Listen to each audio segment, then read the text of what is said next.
এখন যে Iran, Israel, তারপরে আমেরিকার যুদ্ধ চলতেছে, আমরা এটার কি বলতেছি? কিয়ামতের আলামত।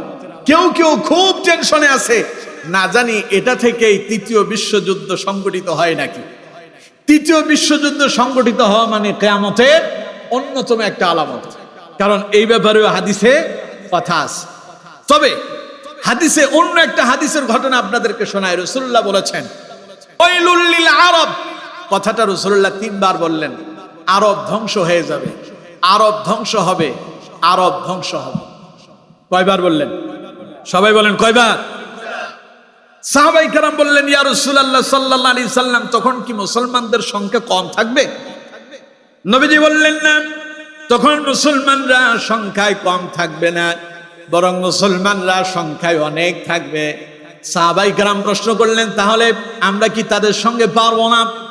নবীজি বললেন না, বরং তোমাদের ঈমানও থাকবে, কিন্তু তোমাদের ঈমানের সেই তেজস্ক্রিয়তা থাকবে না।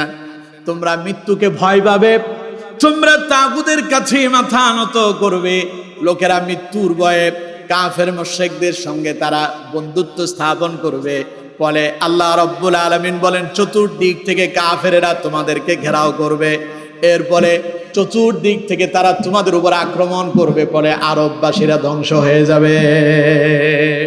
আজ দেখেন মুসলিম কান্ট্রিগুলো মধ্যপ্রাচ্যের দিকে তাকান, গোটা মধ্যপ্রাচ্যে চতুর্দিকে আমেরিকা ঘাঁটি তৈরি করছে না? কথা বলেন, করছে না?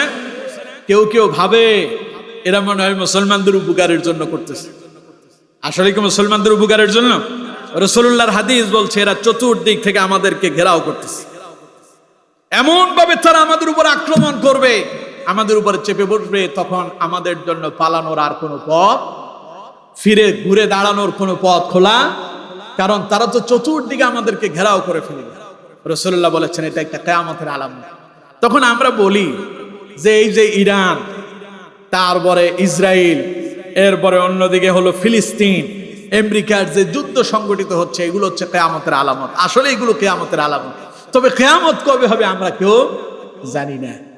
রাসূলুল্লাহ আল্লাহ তাআলার সে আয়াত শোনাচ্ছেন জিবরাইলকে, ইন্নাল্লাহা ইনদাহু ইলমুস সাআহ, কিয়ামতের একচ্ছত্ব জ্ঞান রাখেন আল্লাহ পাক, তিনি ছাড়া আর কেউই জানেন না কবে কিয়ামত সংগঠিত হবে।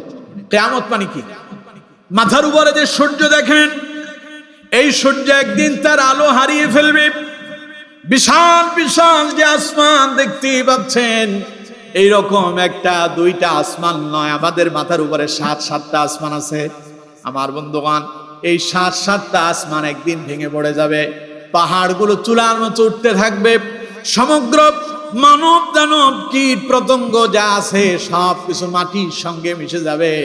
আমার বন্ধুগণ, যেই দিন এই বিশাল প্রলয় সৃষ্টি হবে, সেই দিনটারেই কিয়ামত বলা হয়। বুঝতে পারতেছেন?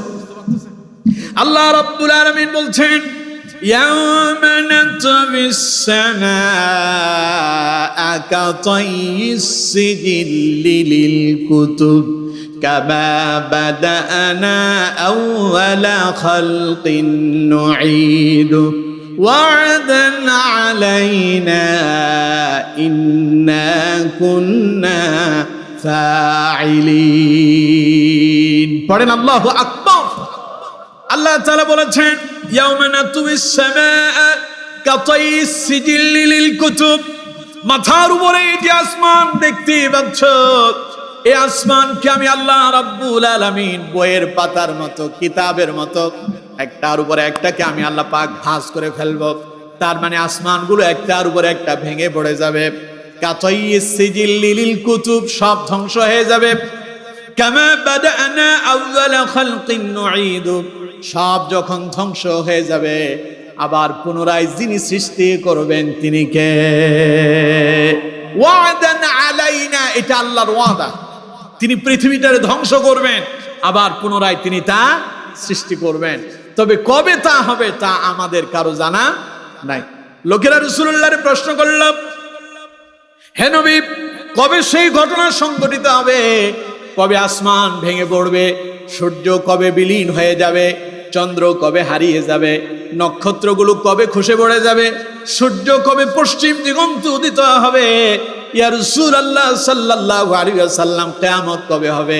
আল্লাহ রাব্বুল আলামিন সঙ্গে সঙ্গে আয়াত নাজিল করলেন, ইয়াসআলুনাকা আনিস সাআতি আইয়ানা মুরসাহা কুল ইন্নামা ইলমুহা ইনদা রাব্বি লা ইউজাল্লিহা লিওয়াক্তিহা ইল্লা হু ثقلت في السماوات والأرض لا تأتيكم إلا بغتة يسألونك كأنك حفي عنها قل إنما علمها عند الله ولكن أكثر الناس لا يعلمون পড়েন আল্লাহু আকবার। আল্লাহ পাক বলছেন ইয়াসআলুনাকা আনিস সাআ, হে আমার নবী, লোকেরা আপনাকে প্রশ্ন করে কিয়ামত কবে হবে।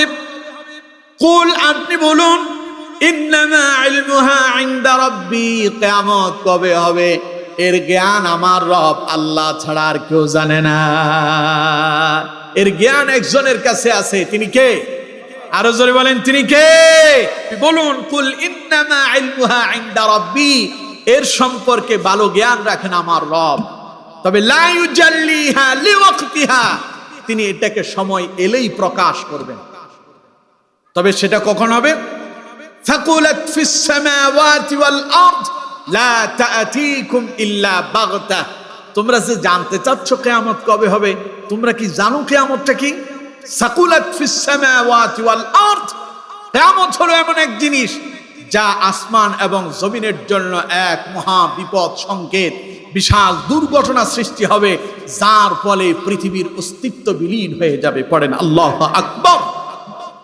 লা তাআতিকুম ইল্লা বাগতা, এটা আকস্মিক আসবে, তোমারে বলা হবে না যে কিয়ামত আসতেছে, 2 দিন পরে কিয়ামত হবে, আগামীকাল কিয়ামত হবে, এটা তোমারে বলা হবে না। আকস্মিক, যেই দিন সূর্য পশ্চিম দিগন্তে উদিত হয়ে যাবে সেই দিন কিয়ামত সংঘটিত হয়ে যাবে। হযরত ইসরাফিল আলাইহিস সালাম সিংহায় ফুৎকার দিবেন, तमाम পৃথিবী মুহূর্তের ভেতরে সব ভেঙে চূর্ণ বিচ্ছিন্ন হয়ে যাবে। কথা কার? আল্লাহ তাআলা বলেছেন, ফাইদা নুফিখা ফিস সূরি নাফখাতুন ওয়াহিদা ওয়া হুমিলাতিল আরদু ওয়াল জিবালু ফাদুক্কাতা দাক্কাতান ওয়াহিদা। আল্লাহ রাব্বুল আলামিন বলছেন, যখন ইসরাফিল প্রথমবার সিংহায় ফুৎকার দেবে, ফাইদা নুফিখা ফিস সূরি নাফখাতুন ওয়াহিদা, প্রথমবার যখন তিনি বাঁশি বাজাবেন, আল্লাহ রাব্বুল আলামিন বলছেন, ফায়াউমা ইযিন ওয়াকাতিল ওয়াকিআ, तमाम পৃথিবীতে এক মহা প্রলয় সৃষ্টি হয়ে যাবে। আমার বন্ধুগণ, সমগ্র পৃথিবীটা মুহূর্তের ভেতরে ভেঙে চূর্ণ বিচ্ছিন্ন হয়ে যাবে। তবে সেই দিনটা কবে হবে জানি না আমরা কেউই।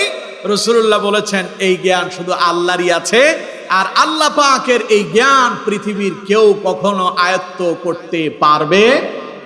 পৃথিবীর মানুষ বিভিন্ন যন্ত্র আবিষ্কার করে, যেমন যখন সুনামি এসেছিল জাপানের সেই সুনামির সংকেত পাওয়ার জন্য, ভূমিকম্প কখন আসে এই সংকেত পাওয়ার জন্য তারা বিশাল প্রযুক্তির ব্যবহার করেছিল। কিন্তু যেখানে তাদের সেই প্রযুক্তি ছিল, সেই প্রযুক্তিতেই সর্বপ্রথম ভূমিকম্প আঘাত এনেছিল, মুহূর্তের ভেতরে সব ভেঙে চূর্ণ বিচ্ছিন্ন হয়েছে। যারা সেখানে বসে, সেই কন্ট্রোলার রুমে বসে যারা মানুষকে সংকেত দিবে যে ভূমিকম্প হবে আগামীকাল, তোমরা সতর্ক হয়ে যাও, সেই সতর্ক সংকেত যেখান থেকে দেওয়া হবে সেটাই আগে ধ্বংস হয়েছে। তার মানে বোঝা যায়, যেই দিন আল্লাহ পাক ধরবেন সেই দিন বাঁচার জন্য পৃথিবীর কোনো সংকেত আমাদেরকে দেওয়া হবে না, মুহূর্তের ভেতরে সব ভেঙে চূর্ণ বিচ্ছিন্ন হয়ে যাবে। ঠিক কিনা? সুতরাং আমার বন্ধুগণ, সেই দিনটা বহু দূরে না? সবাই বলেন বহু দূরে।